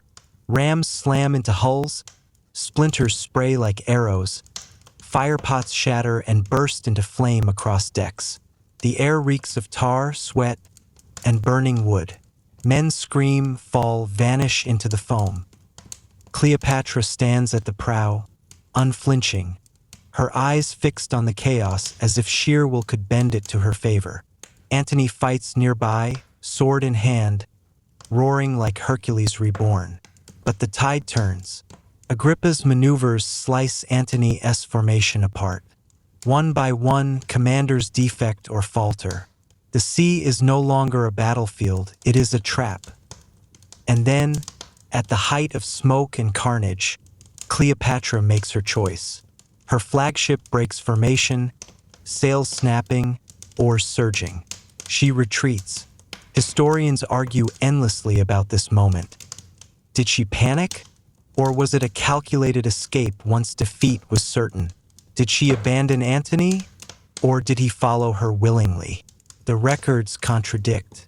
You are there when Antony sees her sails unfurl, when his eyes widen, when he makes the fateful decision to leave the fight and chase after her. You hear his generals cry out in fury, begging him to stay to rally the men. But he does not. He cannot.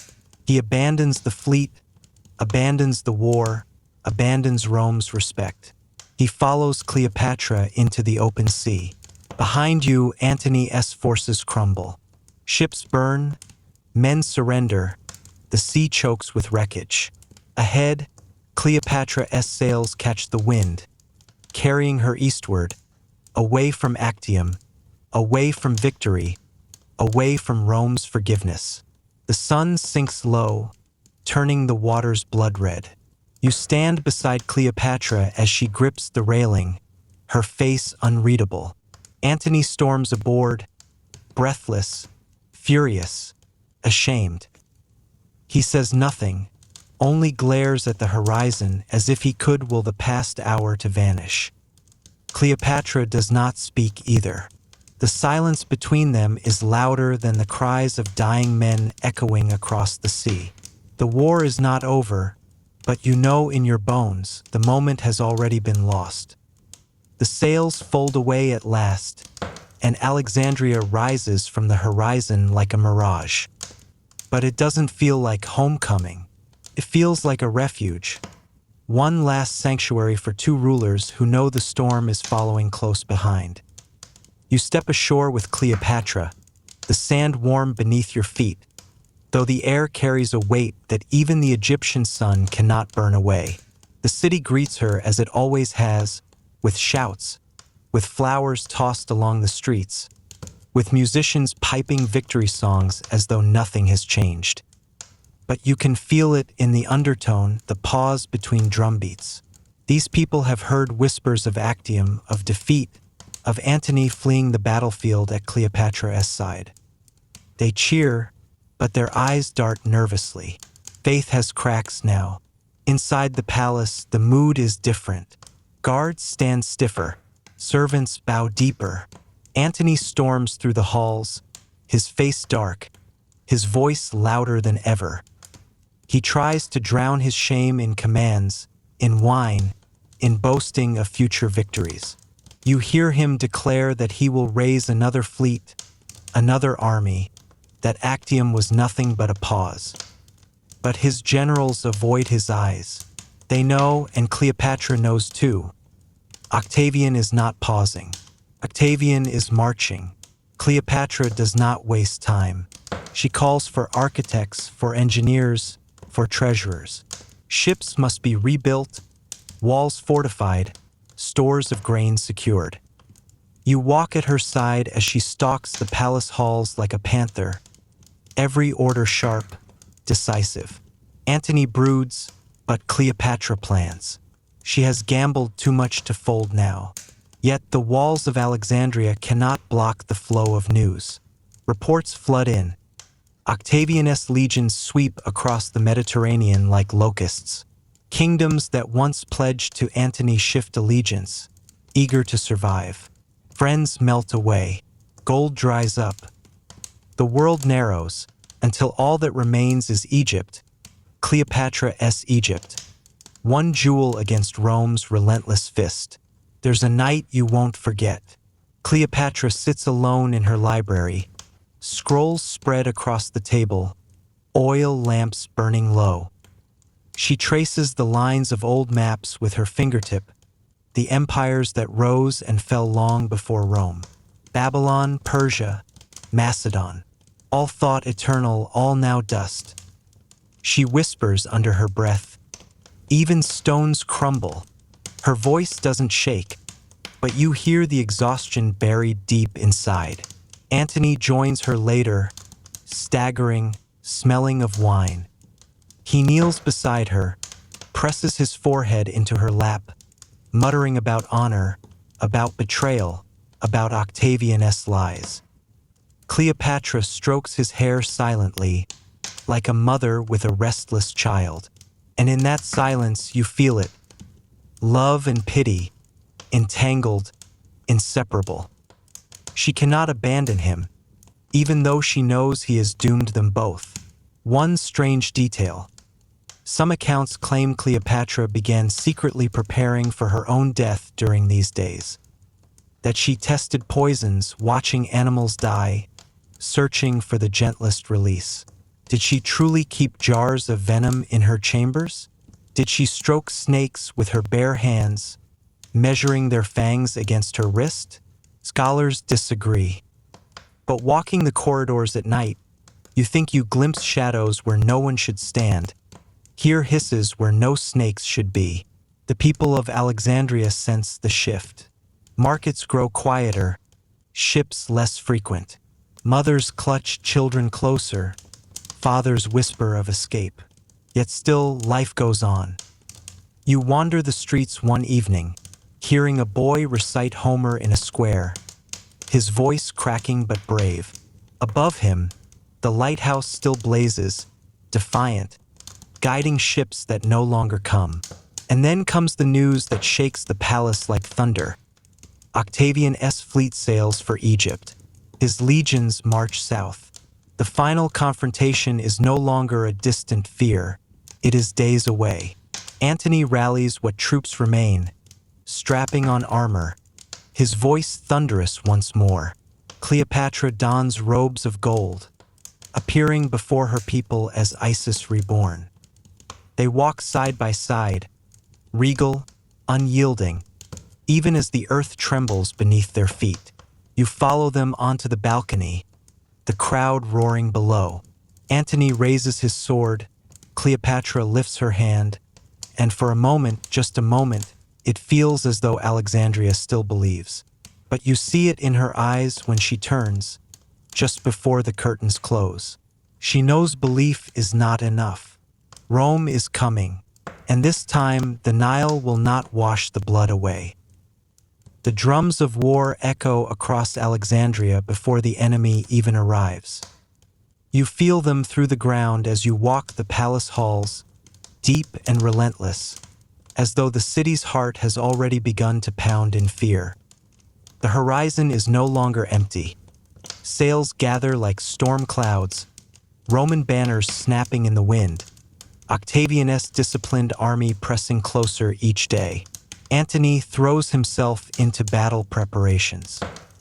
You follow him through the barracks, the clang of metal ringing as soldiers sharpen swords, strap on dented armor, and whisper prayers to gods who may not be listening. Antony tries to stir them with speeches, his voice booming, his arms raised. He speaks of Roman honor, of defying Octavian's lies, of standing beside the queen who gave them shelter. Some cheer, some stare at the ground. You can see it, the doubt, the exhaustion. These men have fought too long, and they know Octavian's legions are fresh, well-fed, countless. Cleopatra, meanwhile, takes her place as Egypt's shield. She inspects the fleet at harbor, rows of ships patched and rebuilt after Actium, their sails stiff with new dye. She walks among her sailors, speaking softly, promising reward, invoking Isis, as if divine blessing could strengthen their resolve. The men straighten when she passes. Even in fear, she is still their queen. And then the clash comes. Octavian's forces breach Alexandria's outer defenses with ruthless efficiency. You hear the horns wail, see fire spill across the harbor as ships ignite under volleys of flaming arrows. Antony charges into the fight, armor gleaming, sword raised high. For a moment, he seems unstoppable, cutting through ranks, rallying his men with sheer presence. You run with him across the sands, your lungs burning with smoke, your ears deafened by screams and steel. But courage cannot stop betrayal. One of Antony's trusted officers, perhaps tired, perhaps bribed, surrenders a section of the fleet. Another opens gates under cover of night. You hear the news tumble through the ranks like falling stone, crushing hope. Antony fights harder, his face twisted with rage and disbelief. But even he knows what betrayal means in war. Cleopatra retreats to her mausoleum, the grand tomb she had ordered built years before. Stone walls rise like a fortress, stocked with treasures, supplies, and if the worst should come, her own escape. You follow her through the echoing halls, watching her trace the outlines of the golden sarcophagi, the paintings of gods on the walls. It is less a refuge than a statement. If Rome takes Egypt, they will not take her alive. The city groans under the weight of invasion. Market stalls stand abandoned. Smoke curls above rooftops. Children cry in shadowed alleys while mothers hush them with trembling hands. The great lighthouse still burns, but its light now seems to guide Rome's ships more than Egypt's defenders. One morning, Antony receives false word that Cleopatra has already taken her own life in the mausoleum. You see his face crumble, the fury and strength dissolve in an instant. He retreats to his chamber, demands his sword. His hands do not shake as he drives the blade into himself. But the wound is clumsy, deep yet not final. He collapses, bleeding, gasping for her name. You rush with him to the mausoleum. Cleopatra, very much alive, hears the commotion and orders her servants to hoist him up through the high window with ropes. You strain with the others as Antony's body is pulled upward, groaning, slick with blood. Cleopatra grasps him with her own hands, dragging him onto the marble floor. There, in the dim light of her tomb, he breathes his last in her arms. His blood stains her robes, warm and heavy. She presses her face to his, whispers words you cannot hear, words no historian will ever record. And when his chest stills, she does not weep loudly. She simply closes her eyes and holds him, as if by sheer will she could keep him from fading. The silence afterward is unbearable. Rome has won. Octavian marches closer, unstoppable, unyielding. Antony is gone, and Cleopatra is alone. Yet she does not crumble. She rises from the blood-stained marble, her face pale but resolute. She turns to you, and in her gaze you see not despair but calculation, the same fire that burned when she first unrolled herself from a carpet before Caesar. She will not let Rome write the ending of her story, not yet. The palace feels hollow without Antony's voice echoing through its halls. Alexandria has fallen quiet, not in peace but in surrender, the silence of a city that knows it has been conquered. Octavian's banners already flutter along the outer walls. His soldiers patrol the streets with a discipline so sharp it cuts through the air. You hear the people mutter as you walk, some mourning, some relieved, many simply afraid. Cleopatra retreats deeper into her mausoleum. The stone walls smell of resin and myrrh, stacked with chests of gold, ivory, and scrolls that once told of empires long gone. She does not weep before her attendants. Instead, she wraps herself in robes of shimmering linen, adorns her arms with bracelets, and sets a crown on her head. She looks less like a widow and more like a goddess preparing for judgment. And then Octavian comes. You stand with Cleopatra as he enters the city, not in triumphal chaos, but with cold precision. His army marches in silence, shields flashing, spears upright. No drunken revels, no parades, just order heavy as stone. When he meets Cleopatra at last, there is no warmth. He regards her as one might regard a statue, beautiful, dangerous, but ultimately an object to be placed where he wills. He demands her surrender. She offers charm instead, her voice soft, her movements graceful, her eyes unblinking. You can almost feel the tension crackling between them. The queen who once bent Caesar and Antony now attempting the same with Caesar's heir. But Octavian is not like them. He does not indulge. He does not laugh. He listens, cold and silent, and makes no promises. Historians still debate what Cleopatra hoped for in these last negotiations. Did she truly believe she could seduce Octavian? Or did she only buy time, weaving her final plans in the shadow of his gaze? Some say she bargained for Caesarius' life, though Octavian's later orders make that hope seem tragic.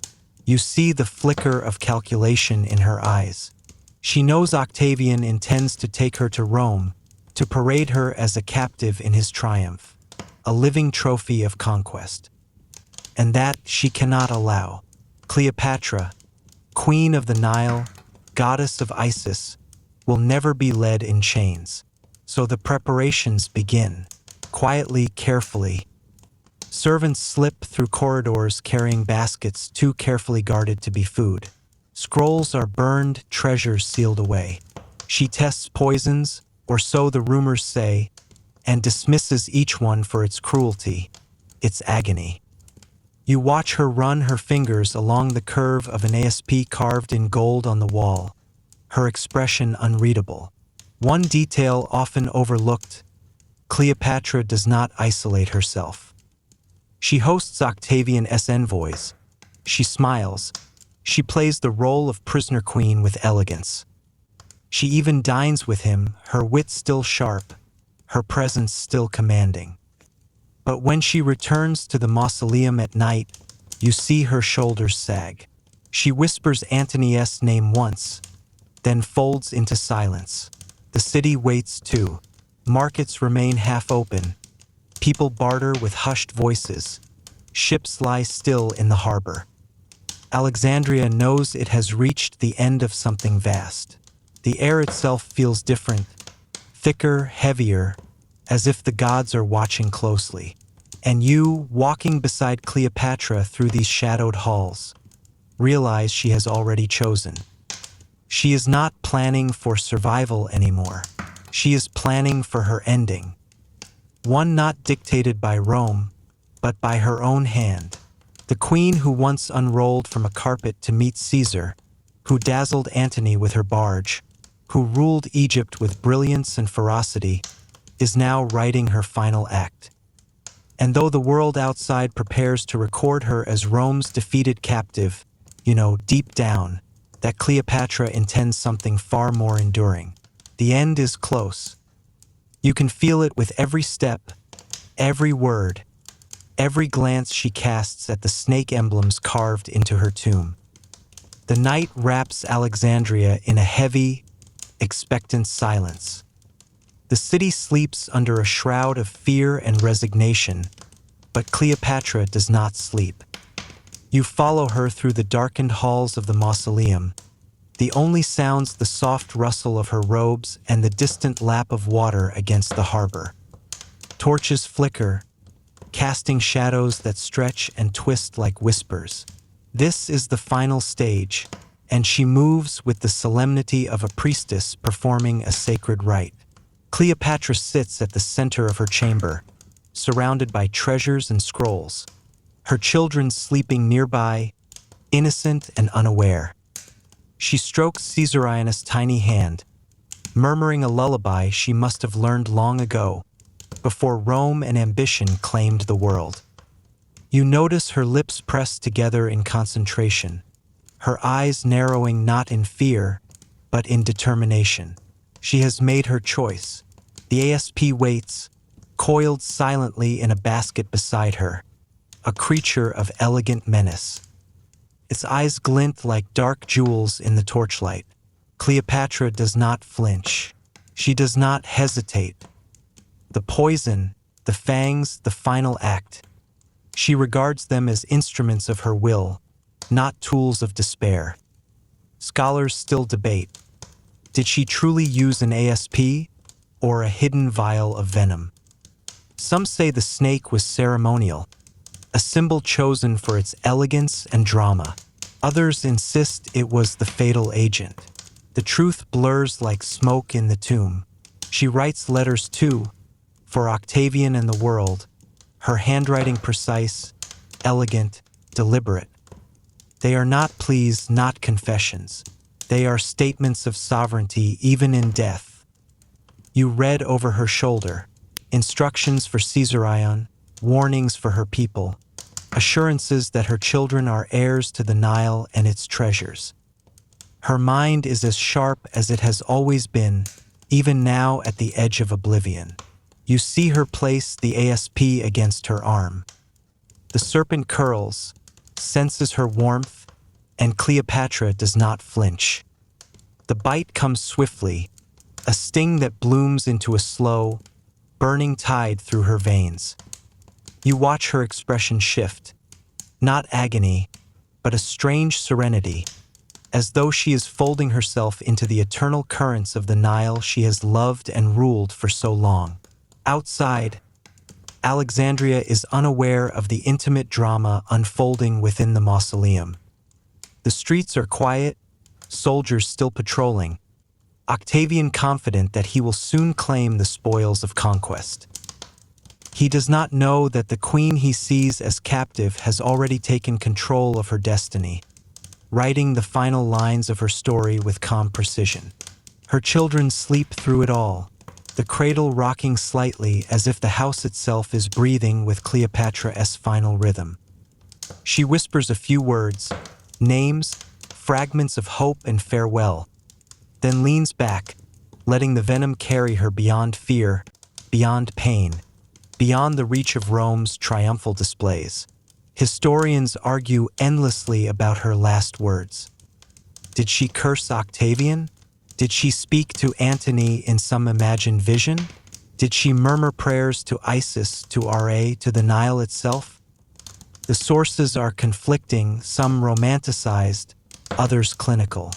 But you know the truth of it here, in the chamber with her. Cleopatra's last act is hers alone, sovereign in life and in death. And then there is silence, not the silence of absence, but the quiet of completion.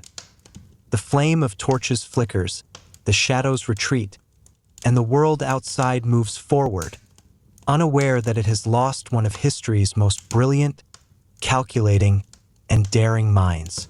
Cleopatra has fallen, yes, but she falls on her own terms, And in that choice, she defies even death itself, leaving behind a legacy that will outlast empires, dynasties, and the very stones of Alexandria. The sun rises over Alexandria with a brilliance that feels almost cruel. You stand at the palace balcony, watching the city awaken under Octavian's rule. The streets hum, not with celebration, not with the life of a free city, but with the careful rhythm of occupation. Soldiers march with precision, merchants lower their shutters, and the people move as if in a trance, caught between awe and fear. Cleopatra is gone, and the city knows it. Octavian walks through the palace halls like a man inspecting conquered territory. His gaze is cold, calculating, measuring every column, every painting, every mosaic for its value and symbolism. You notice how he pauses before Cleopatra's throne, not to admire, but to assert dominance. The throne is empty now, yet it holds power even in absence. Octavian's lips press into a thin line. He understands the statement the queen made. She may be dead, but her authority endures in memory, in fear, in legend. The annexation is swift. You watch as the Nile itself seems to adjust to new hands. Grain shipments are redirected to Rome, taxes restructured, temples inspected for loyalty. Cleopatra's children are removed from the throne, their futures uncertain. The people murmur, whispers curling like smoke through the city. Some lament, some bow to survival. Even the great lighthouse seems quieter, a sentinel that watches but no longer guides a queen.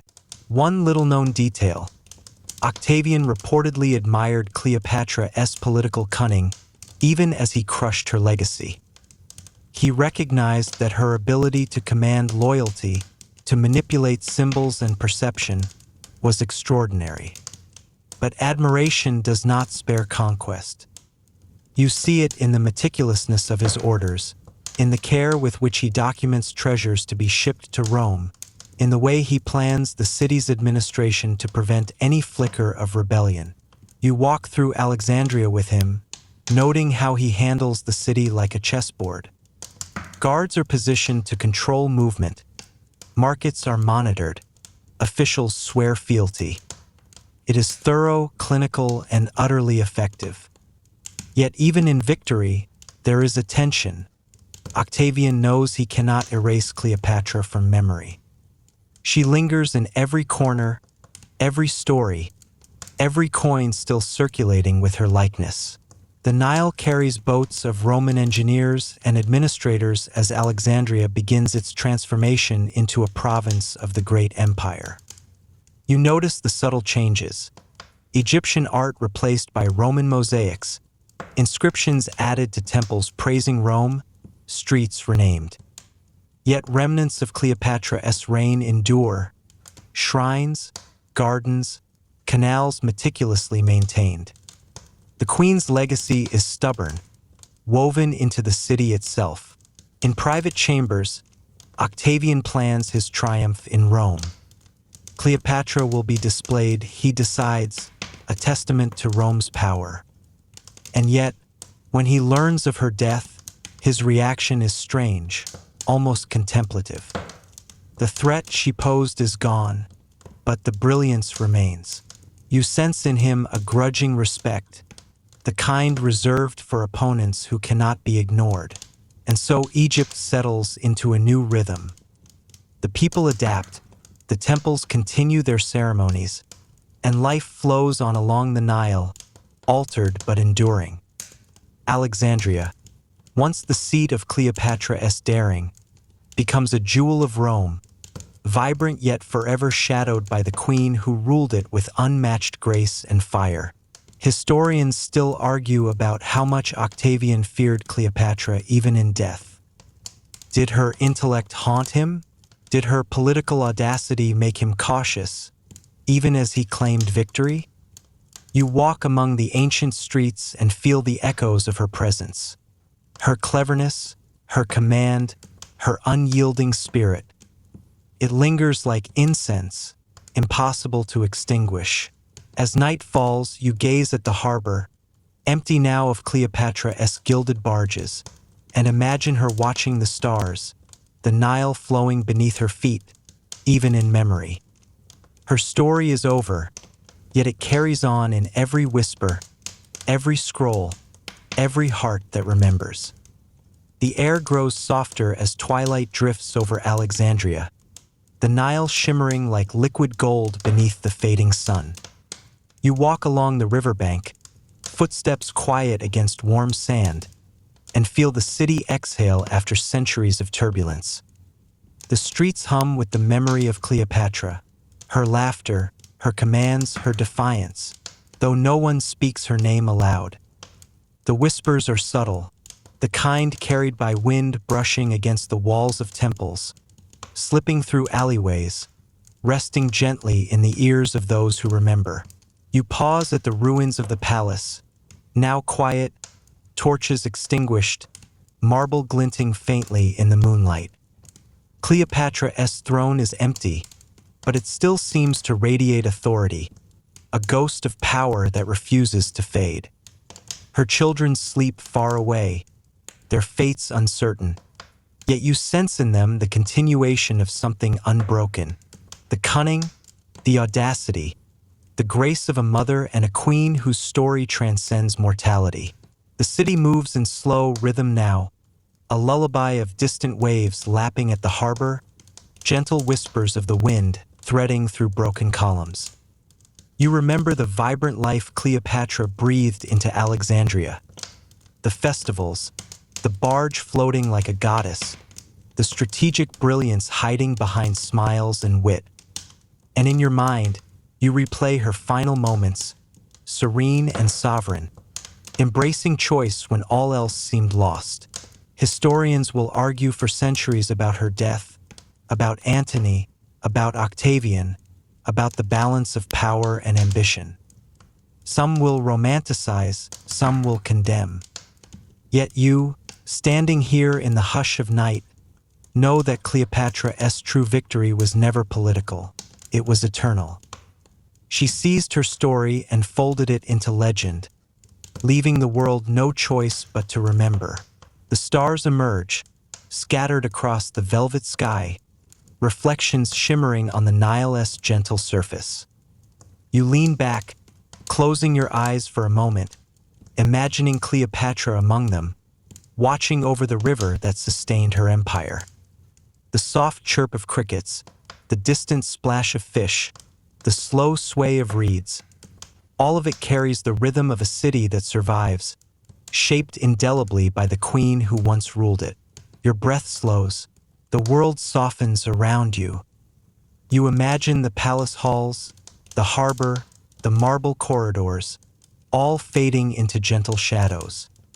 Cleopatra's laughter and cunning become whispers, winding through the night like silk, a memory folded into every stone, every ripple, every sigh of the Nile.